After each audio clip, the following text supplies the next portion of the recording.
Neymar মুখ খুলে দিলেন ব্রাজিলের হারের বিষয়ে। আর্জেন্টিনার বিপক্ষে 4-1 গোলে ব্রাজিলের পতনের পর কিভাবে দলের নেতৃত্বের অভাব ও কোচ বরখাস্তের প্রেক্ষাপটে তার মন্তব্য ফুটবল প্রেমিকদের চিন্তার আঘাত দেয়। আজকের ভিডিওতে আমরা এই ঘটনার প্রত্যেকটা দিক বিশ্লেষণ করব। তা হবে তথ্যভিত্তিক, তুলনামূলক, হাস্যরসাত্মক, ড্রামাটিক এবং অবশ্যই ইনডেপথ। এই ভিডিওতে থাকছে নেইমারের মন্তব্য। আমি ম্যাচটি দেখেছি, হার নিয়ে কয়েকজন খেলোয়াড়ের সঙ্গেও কথা বলেছি। ফুটবলের উত্থান পতনের তিনি কিভাবে স্বাভাবিক পরিস্থিতি হিসেবে মেনে নিয়েছেন তা জানুন। ম্যাচের দুর্বিষহ পরিসংখ্যান। চিরপ্রতিদ্বন্দ্বী আর্জেন্টিনার বিরুদ্ধে 4-1 গোলে ব্রাজিলের পতন।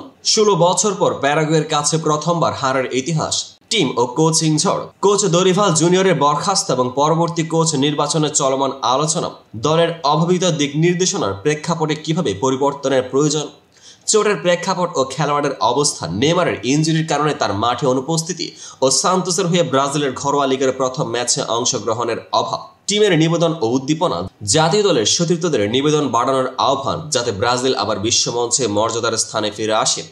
আজকের আলোচনার কেন্দ্রবিন্দু হলো ব্রাজিলের সেই দুঃস্বপ্নময় ম্যাচ যেখানে চিরপ্রতিদ্বন্দ্বী আর্জেন্টিনার বিরুদ্ধে 4-1 গোলে পরাজিত হতে হয়।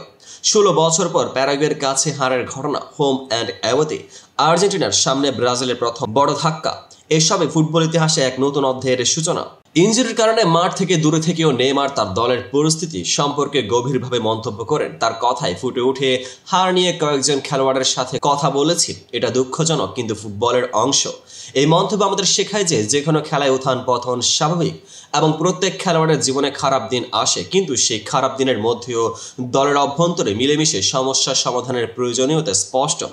ব্রাজিলের এই পরাজয় শুধু মাঠে হার নয়, বরং দলের নেতৃত্বের অভাব এবং সংহতি কমে যাওয়ারও ইঙ্গিত দেয়। কোচ দরিভাল জুনিয়রের বরখাস্ত আর নতুন কোচের সন্ধানে সিবিএফ এর তৎপরতা দলের ভবিষ্যৎ পরিকল্পনা ও টেকটিক্যাল পরিবর্তনের একটি স্পষ্ট দিশা প্রদান করে।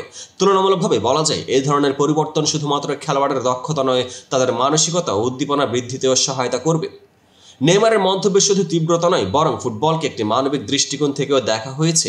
দলের অভ্যন্তরে প্রত্যেকের খারাপ দিন আসতে পারে, তা নিয়ে হাস্যরসাত্মকভাবে কথা বলেছেন তিনি, যা আমাদের মনে করিয়ে দেয় ফুটবল শুধুই স্ট্যাটিস্টিক বা স্কোরবোর্ড নয়, বরং এক জীবনের গল্প।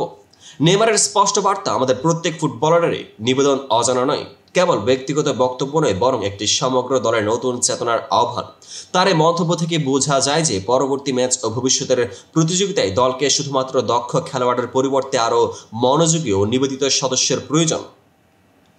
ব্রাজিলের এই পরাজয়ে নেইমারের স্পষ্ট মন্তব্য এবং দলের অভ্যন্তরীণ অস্থিরতা আমাদের ফুটবল বিশ্বে এক নতুন প্রশ্ন জাগিয়ে দেয়। এখন কি ব্রাজিল আবার নিজেকে গড়ে তুলতে পারবে? আপনার মতে নতুন কোচ ও দলের নিবেদন কি দলের পুনরুজ্জীবনে সাহায্য করবে? নিচে কমেন্ট করে আপনার মতামত জানাতে ভুলবেন না। ভিডিওটি যদি আপনাদের ভালো লেগে থাকে তাহলে লাইক ও শেয়ার, সাবস্ক্রাইব করতে ভুলবেন না। নতুন নতুন ভিডিও নিয়ে আবার দেখা হবে। ফুটবলের যাত্রায় আমাদের সাথেই থাকুন।